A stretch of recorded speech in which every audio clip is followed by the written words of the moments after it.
I wrote the book because I live in a small town on the Mexican border called McAllen, Texas. We are a bicultural, medically underserved community, which is why we moved here. People come to me to try to get help with their answers if they know me, if they're lucky enough to know who I am or can see me at the grocery store or wherever. And that just didn't seem fair to me. So I decided to write this book because I wanted to let people know that there is help for your urological condition. Prostate cancer, erectile dysfunction, low testosterone, these are not big issues when you know how to fix them. But most men aren't willing to talk about it. I was known as the Dick Doctor's wife. The people in this town gave me that name. Everywhere I went, even the grocery store, I could be walking down the produce aisle and people would stop me and ask me urological questions. And I would tell them, yes, your problem can be solved.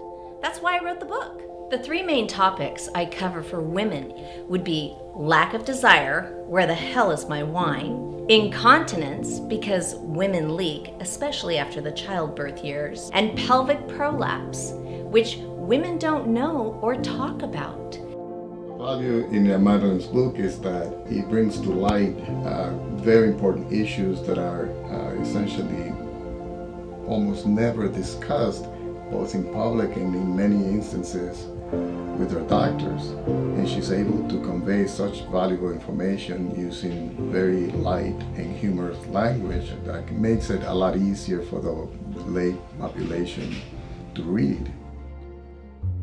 My name is Paul Zeck. I'm 92 years old, and this is my golfing buddy Sharon, who outdrives me constantly. 64 years we were married, and we had 8 children.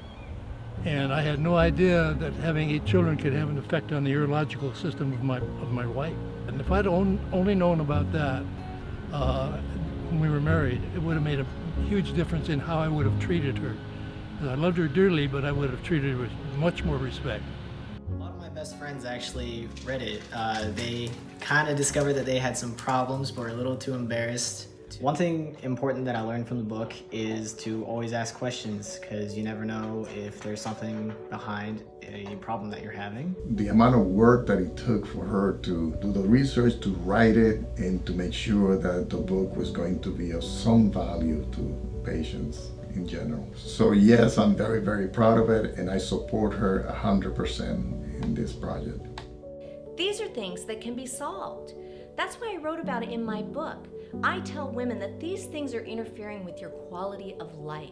You don't have to map your way around town while you're shopping looking for a bathroom.